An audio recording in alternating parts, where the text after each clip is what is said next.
Olá pessoal, estamos hoje com mais um podcast da Rede Marugatti e hoje nós vamos falar de um assunto que não é absolutamente sobre saúde, sobre o setor jurídico da rede de urgência e emergência Marugatti.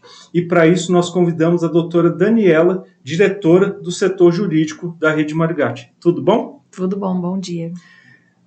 O que o setor jurídico faz no dia a dia de um hospital? Porque as pessoas imaginam que um hospital é para atendimento médico, a parte de enfermagem, de assistência, né? Qual a importância do setor jurídico numa rede tão grande como a rede Marugatti, que envolve 4 unidades de pronto atendimento, o Hospital Ouro Verde mais o Hospital Marugatti? Na verdade, o jurídico não é um escritório de advocacia, ele é muito diferente no ente público. Então, quando se fala no jurídico da rede Marugatti, não é só hospital. A gente atua em todas as áreas, em todas as unidades e na parte administrativa, porque atrás de um serviço de assistência, do médico, da enfermagem atendendo o paciente direto, tem toda uma estrutura administrativa que a gente costuma falar que é invisível, né? Ninguém enxerga que tem um trabalho além do trabalho dos profissionais de saúde. Mas sem esse trabalho, não tem nem condições de um hospital funcionar, do SAMU funcionar, nem de uma unidade de pronto atendimento funcionar. O jurídico aqui ele é um pouquinho diferente do jurídico de órgãos privados. Então, no hospital privado, por exemplo, geralmente é um advogado, é um escritório que toca a parte jurídica e ele faz outro tipo de coisas diferentes das nossas, geralmente vinculadas a contratos e ações judiciais. No nosso caso, não. O jurídico aqui, como é um órgão público, ele é composto por procuradores do município. Não pode ser um advogado privado trabalhando, tem que ser um procurador concursado. E a gente atua é como se fosse uma mini prefeitura. Tudo que tem dentro de um ente público federativo, como um estado ou um município, a gente transporta para cá, que tem uma forma jurídica de autarquia, uma empresa 100% pública, como se fosse uma empresa. E a gente faz de tudo, então todas as áreas que são necessárias para o município funcionar, elas têm dentro da autarquia. Então tem a parte financeira, tem a parte administrativa, tem a parte de contratações, tem a parte de assuntos legais, tudo que tem dentro da prefeitura tem aqui em uma pequena, digamos assim, pequena dimensão perto do que tem na prefeitura, que é muito maior. E o jurídico também. Então a gente aqui trabalha com todas as ações judiciais que existem, tanto as que questionam os atendimentos prestados nas unidades, mas também de empresas, de processos disciplinares de funcionários, de cobranças de obrigações em geral, tudo isso vai para a gente. Mas o mais forte é a parte administrativa, né, que são as licitações, os contratos, os pareceres, a gestão de RH. Ele é bem grande, na verdade, não dá para resumir de uma maneira pequena o trabalho que é feito lá. Mas sem isso, nem a Rede Marugatti existiria, porque para existir a Rede Marugatti precisou fazer uma lei. E quem escreveu essa lei fomos nós, né, no jurídico. Então a gente escreve os projetos, escreve as estruturas como a gente imagina e põe em prática, porque se faz um projeto para implementar o Mário Gatinho, por exemplo, ele foi jurídico do começo ao fim. Aquele prédio nem seria disponibilizado se a gente não fizesse uma coisa chamada requisição administrativa, que quem assistiu na época pela imprensa, nós fizemos uma tomada do prédio para poder usar para atendimento na época dos pacientes que estavam com Covid, a gente precisava de um espaço para colocar os pacientes, e fizemos esse instrumento que é jurídico de requisição administrativa, ficamos com o prédio, depois para a gente regularizar o uso desse prédio, a gente fez um contrato de locação através de um procedimento de licitação, tudo isso também é jurídico. Para implementar as primeiras equipes, a gente fez outra licitação, para contratar também passa pelo jurídico. Então, na verdade, assim, todas as ações do dia a dia e tudo que vocês usam no dia a dia, ele passa pelo jurídico. Quando você vai fazer uma cirurgia... Se eu for prescrever uma dipirona, fazer uma cirurgia, usar um material de órtese e prótese em ortopedia, em neurocirurgia... Sem o administrativo ela não vai acontecer, sem o financeiro ela não vai acontecer. É uma parte que os pacientes não têm a menor ideia, né, dessa parte gerencial e nem dessa amplitude. Creio que às vezes muitos dos funcionários da Rede Marugatti também não têm ciência disso, né? Que vocês estão, desde agora nós estamos tendo a matrícula dos residentes. desde a gestão conjunta com o núcleo de ensino e pesquisa, dessa matrícula de residentes, do concurso, até a compra de uma dipirona. Mas para tudo. Residente é um outro exemplo. Os programas de residência, todos eles foram feitos pelo jurídico. Eu participei da implementação. Então, a equipe vinha aqui, eu quero montar uma residência. O que eu faço? Então, na época, eu já estava no jurídico. Então, nós precisamos fazer um projeto, a gente faz um piloto assim, nós vamos montar um primeiro programa de especialização para virar uma residência. Então, toda essa organização, quem faz é o jurídico. Então, nem a residência seria viável. Depois, para regularizar o pagamento das bolsas, dos preceptores, quem fez a lei? Jurídico. Então, passa tudo mesmo, né? Cada ano, com um concurso de residência aberto, quem faz a avaliação de edital, quem faz a avaliação dos processos de compra é o jurídico também. E, claro, uma grande parte também enorme feita pelo pessoal administrativo de licitações, que conduz os processos, que abre. Então, tem uma gama grande. Um trabalho conjunto, cada um na sua área, com um objetivo final comum, mais ou menos isso. E com o cuidado que a gente é auditado por vários órgãos externos. Isso que eu ia chamar a atenção. Então, a gente tem Tribunal de Contas, tem Ministério Público, então a gente faz um controle de legalidade, que a função não é também só rodar tudo que precisa para o ente público, mas orientar a gestão, a gente faz gestão em conjunto, para que não se pratique nenhum ato fora da lei, que tudo seja extremamente correto, e garantir que numa auditoria que vem todo ano do Tribunal de Contas, a gente não tenha cometido nenhuma irregularidade. Tem um controle interno aqui dentro também, que é uma representante do Tribunal de Contas fazendo essa fiscalização diária. Então, é bem mais complexo do que parece para conseguir prover tudo isso. Mas desde da coisa mais simples, né, que é, por exemplo, ser atendido numa recepção, para ter aquela recepção, aquele funcionário da recepção, o equipamento que ele está usando, tudo isso passa pela área administrativa. E todos esses contratos passam pelo jurídico. O jurídico é uma área que interfacia com tudo. Dar um exemplo assim que eu imagino que não deve ser nada fácil essa rotina, né? É muito trabalho e a demanda intelectual também, porque se você está lidando desde uma questão de atendimento até questões mais burocráticas em relação à gestão, né? Porque eu me lembro de muitas vezes ter que acionar o jurídico para questionar sobre uma questão em relação a paciente que não pode fazer transfusão sanguínea ou não deseja fazer uma transfusão sanguínea. Os profissionais têm essa retaguarda também do jurídico. Hoje tem, porque a gente tem um jurídico descentralizado, que a gente chama, né? Porque a Procuradoria Municipal, ela é um órgão geral que atua no prédio da prefeitura.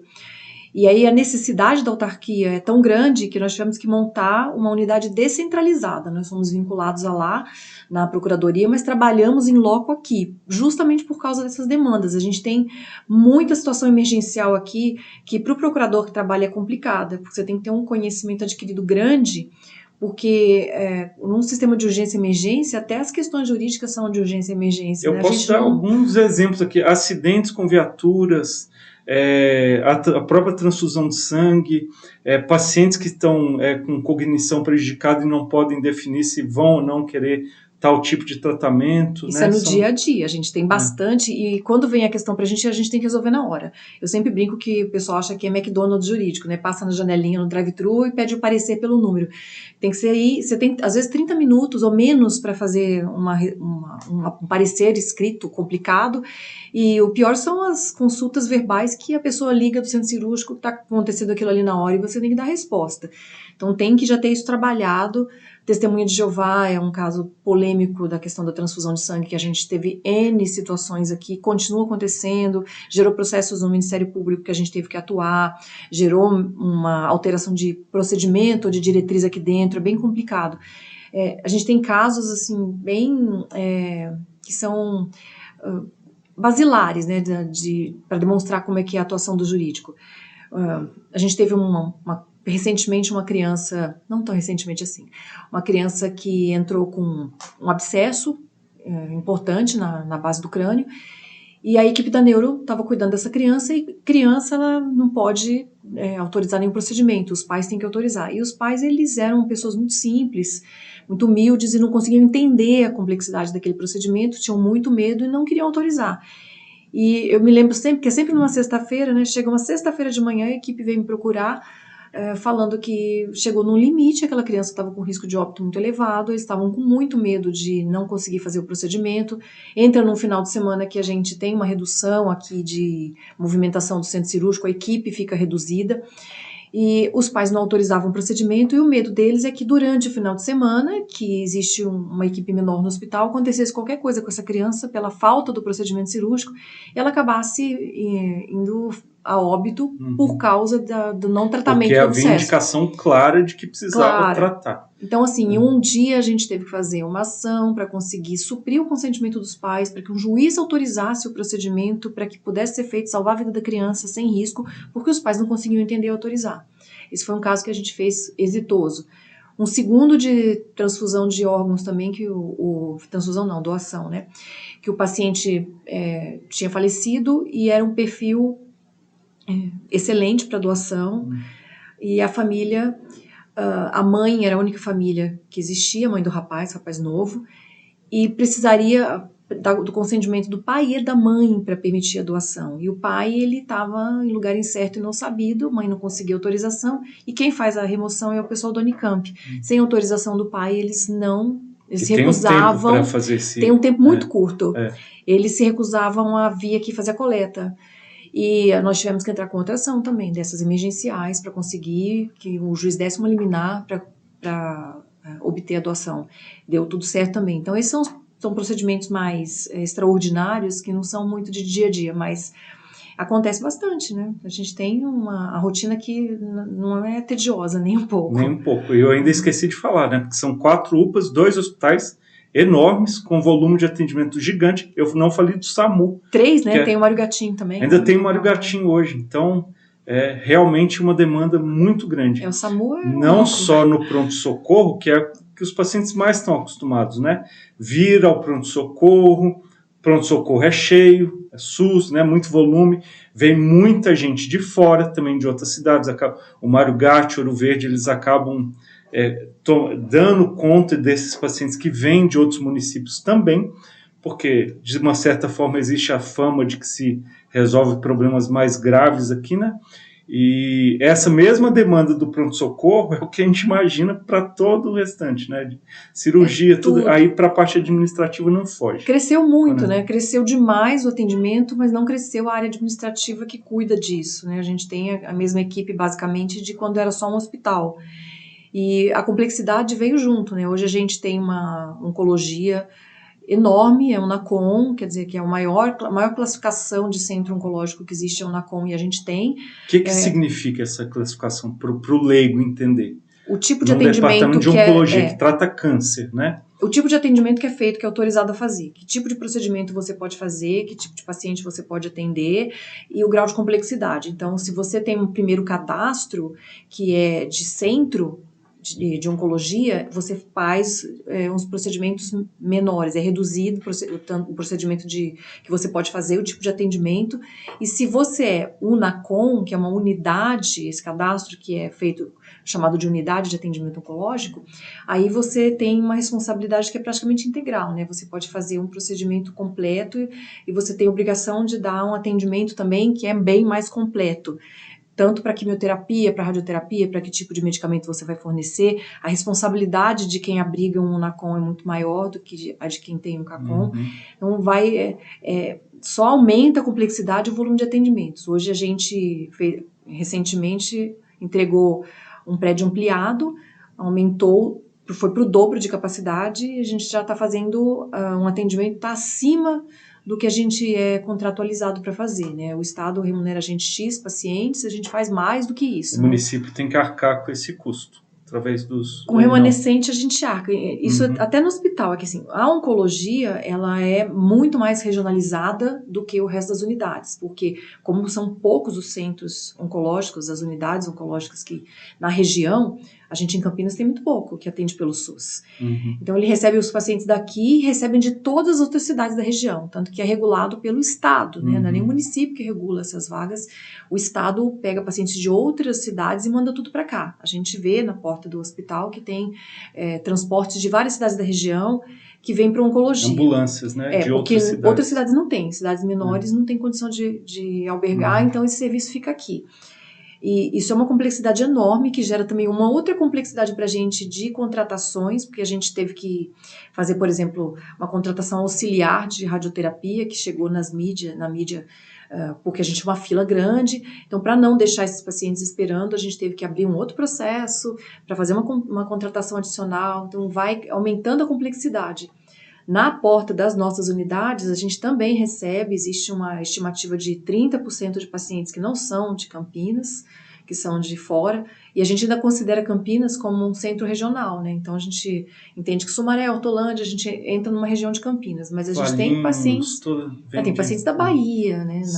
De vários outros estados do país que acabam vindo para cá. Algumas áreas específicas, né? E isso a gente não tem, digamos que a remuneração desses pacientes não vem para cá, porque aí a gente está no custeio, né? Tem muita coisa para falar dessas áreas. Mas o custeio das unidades, ele é feito pelo SUS. O SUS usa uma tabela para pagar os procedimentos, que não remunera o custo real desses procedimentos. Ela é muito inferior.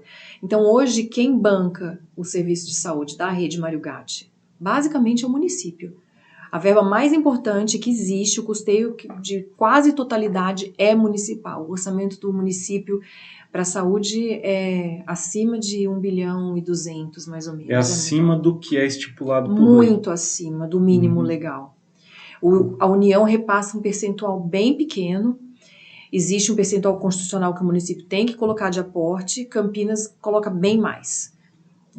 Então a gente tem hoje o orçamento do município custeando tudo. Em tese, o imposto do município que contribui para isso, mas quando a gente atende 10, 20, 30% de pacientes de fora, esses pacientes pagam impostos nas cidades originárias dele. Então esse valor não vem para a Receita de Campinas, que acaba pagando pelo tratamento desses pacientes. Isso acaba dificultando o financiamento de novos procedimentos, de expansão, tudo isso. Bastante, porque a tecnologia em medicina ela está sempre aumentando e o custo junto. E esse custo ele é bancado pelo município. Tanto que a gente teve em São Paulo um reconhecimento do Estado de São Paulo que essa tabela do SUS é deficitária e que ela acaba quebrando as instituições que trabalham com isso. E o governo de São Paulo criou o que se chama tabela SUS paulista. Eles complementam o valor que o SUS federal paga para as instituições filantrópicas com um valor que está um pouco mais próximo da realidade. Só que, infelizmente, essa tabela SUS só foi para as instituições privadas filantrópicas que prestam serviço para o SUS. Os entes públicos, como a gente, acabaram ficando de fora.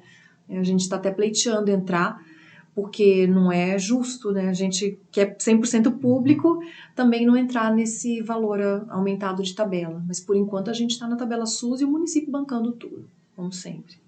E o que você acha das perspectivas da Rede Mário Gatti para os próximos anos?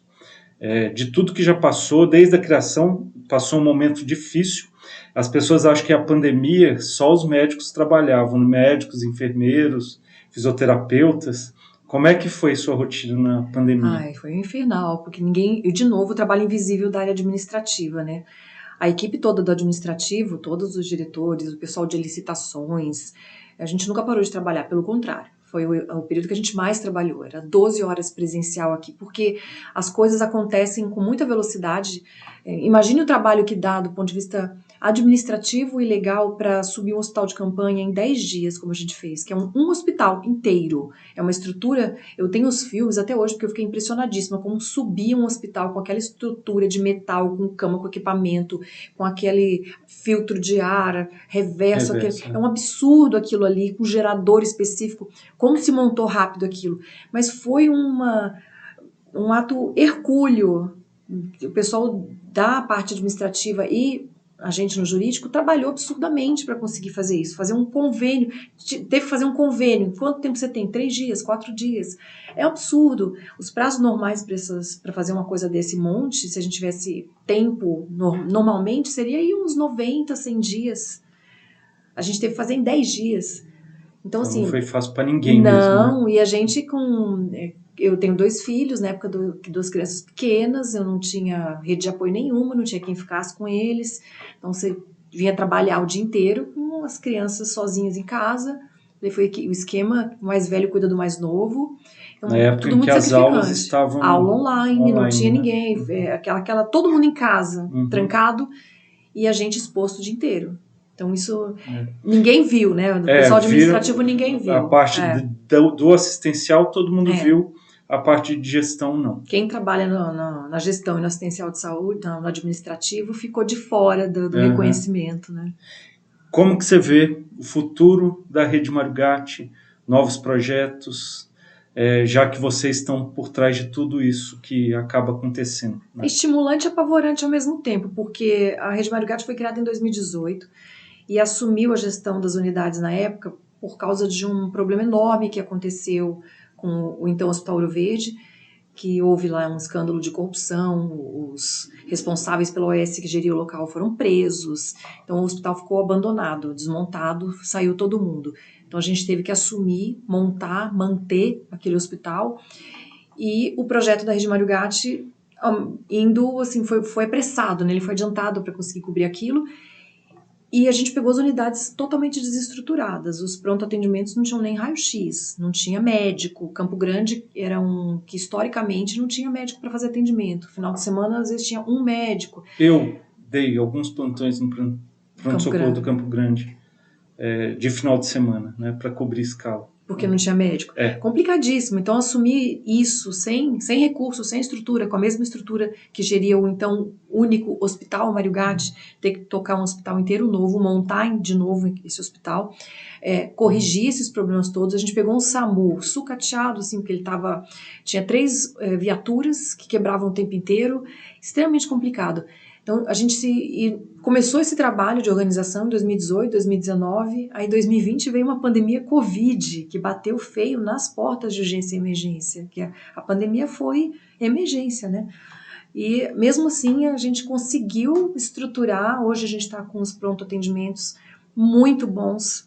Eu entrei recentemente no Campo Grande, no Caso Lourenço, e quem não conhece, eu acho que vale a pena fazer uma visita para ver que aquilo ali é SUS e é uma qualidade enorme de estrutura. E até comparar com outros locais também, né?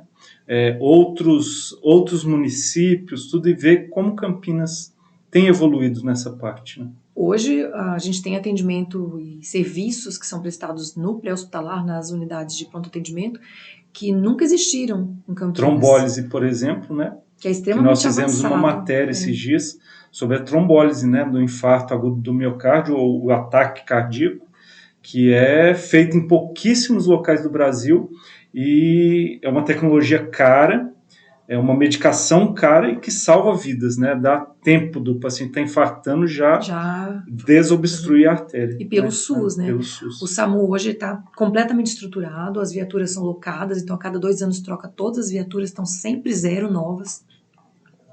Um aumento de qualidade de trabalho para os profissionais, porque são viaturas novas, seguras, com ar-condicionado. Então tem um tipo, mudou a ambiência do SAMU também, um local mais adequado para regulação. A gente foi fazendo N reformas, além de montar um outro hospital pediátrico separado que tem, estamos finalizando aí a reforma do pronto-socorro adulto para dar mais qualidade. Então foi muita coisa que eu acho que foi feita em pouco tempo, mesmo com as intercorrências que foram apresentadas. Então eu acho que para frente a tendência é só de melhora, né? Colher os frutos, talvez, desse trabalho tão intenso, ou talvez aumentar a quantidade de trabalho. Vai aumentar, não tem como colher fruto, porque quanto mais se aumenta, a gente precisa aumentar os serviços. Agora o novo projeto, que já foi inclusive divulgado, é fazer uma nova unidade de pronto atendimento, UPA Leste. Que vai desafogar esse serviço então, que hoje, né? E é mais um volume enorme de trabalho que vem pra gente. Então isso aí acho que não é problema. Quem colhe o fruto é a população, é o que a gente espera, porque quem está trabalhando nessa área não espera reconhecimento de mérito, e sim que a gente veja o resultado. O mais importante é ver o resultado, ver o paciente bem atendido, ver uma melhora no atendimento. Os projetos que a gente fez de usar a parceria para tocar as UPAs resolveram os problemas de escala. Acabou criando outro problema para nós, porque quando a gente estava com as unidades deficitárias, o número de pacientes que procuravam o serviço era bem menor, porque já sabia que não tinha médico, as pessoas não iam. Pediatria, por exemplo, no Campo Grande, fazia mais de 20 anos que não tinha. Uma região super distante, a pessoa tinha que pegar um transporte, levar às vezes mais de uma hora para chegar no Mário Gatti para ter atendimento pediátrico. A gente colocou pediatria lá, que aconteceu quando a gente começou a suprir, colocar os serviços todos? A demanda aumentou absurdamente, né? Diminuiu o tempo de espera e tudo. Então a gente aumentou, praticamente dobrou. Então hoje o problema que a gente tem é que a gente não está cabendo o número de pacientes na capacidade física das unidades, né? Nós vimos os dados esses dias, fui com a Sara fazer uma visita na UPA Metropolitana, Anchieta, e os dados que me mostraram lá, a quantidade, o aumento expressivo, né? 20, 25, 33, 36% de aumento de atendimento em todas as UPAs, cada um com a seu respectivo aumento, mas todas elas, sem exceção, com aumento expressivo. Aumentou muito, porque como o paciente agora ele tem todos os serviços, ele tem uma gama maior de exames, a equipe está sempre completa, que sem equipe completa o atendimento demora mesmo, né? Com a equipe completa, o paciente pode até demorar na UPA, mas ele demora sendo atendido, ele entra, ele vai fazer um exame, vai fazer outro exame, ele está esperando um retorno, então isso já agilizou. Eu acho que a maior prova que o serviço funciona é a demanda. E tem essa resposta dos pacientes, dos vereadores, às vezes que estão ali mais próximos, vocês recebem essa resposta positiva? Eu acho que a resposta é positiva, sim, embora assim, os vereadores têm um trabalho de cobrança que é essencial, que eles também são um controle interno, e eu acho que é essencial ter Conselho de Saúde, vereador, Ministério Público, Tribunal de Contas fazendo esses controles, porque tira a gente de uma zona de conforto. É bom ter alguém sempre cutucando ou falando, olha, precisa ver isso, precisa fazer aquilo, porque isso que faz o serviço melhorar. O que a gente tem de retorno e que se entende como um reconhecimento de que está funcionando melhor é que os vereadores, a grande maioria, apoia esses processos que a gente fez de usar as instituições parceiras e querem fazer em todas, né? Então eles ajudam a gente, inclusive, a conseguir agora com as emendas parlamentares. Isso tem sido um recurso fantástico para ajudar a Rede Mário Gatti, a saúde. Os vereadores agora eles podem destinar uma parte de orçamento como emenda para a gente conseguir adquirir algumas coisas. Então a gente recentemente colocou um tomógrafo novo lá no Hospital Verde com o auxílio de vereadores que concederam emendas. A área da bucomaxilo aqui do Hospital Mário Gatti, ela está melhor do que muito consultório particular. Ela tem equipamentos de ponta novíssimos que a gente conseguiu com emenda parlamentar. Então isso vai colaborando demais. A gente consegue comprar ultrassom portátil, aparelhos. E isso também vem, essa colaboração também vem, eu entendo que em reconhecimento que o trabalho está sendo bem executado e que a gente está tentando e se esforçando. Já que está falando dessas melhorias todas, que são, os maiores investimentos, né? Até esse local aqui, que nós estamos usando, que é um local para, muita gente não sabe, acho que é só o podcast, não, é um estúdio para confeccionar material para ensino, né? É um estúdio de educação, para gravar aula, conteúdo para a população, dar dicas de saúde e também fazer os podcasts falando de saúde e também mostrando o serviço, porque isso que não aparece, muitas vezes o SUS é extremamente criticado, não funciona, nós sabemos que tem fila, tem demora, as melhoras elas vêm de uma forma mais vagarosa, não é aquela coisa assim, o público ele é mais burocrático, né? Mas as melhoras vão aparecendo aos poucos e as pessoas têm percebido isso, porque eu vejo nas redes sociais.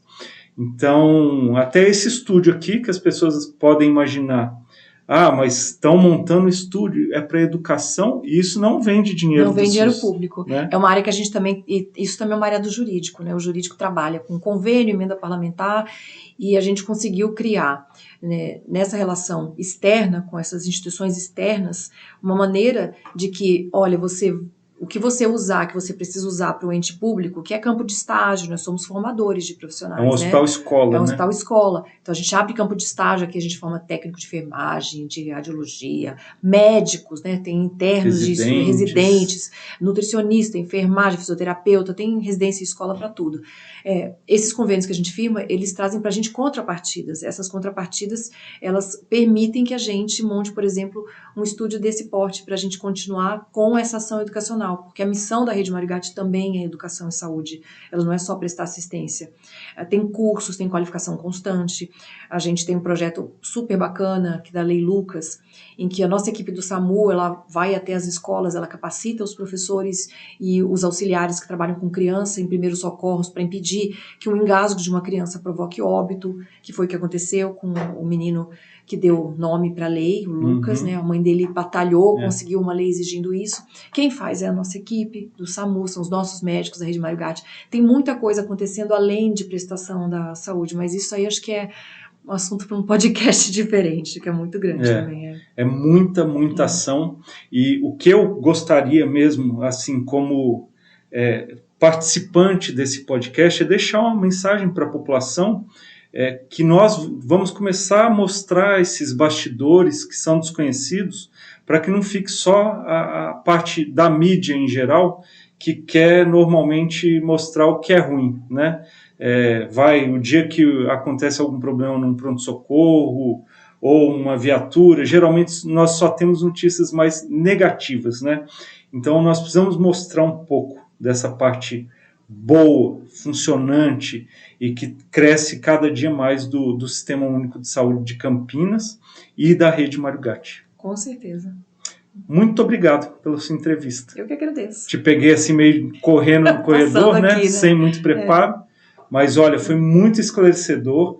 Espero que vocês tenham gostado dessa entrevista e até o próximo podcast. Você dá tchau nessa câmera aqui e vamos para a câmera principal aqui agora. Tchau, até o próximo podcast. Rede Mário Gatti, compromisso com a saúde e educação.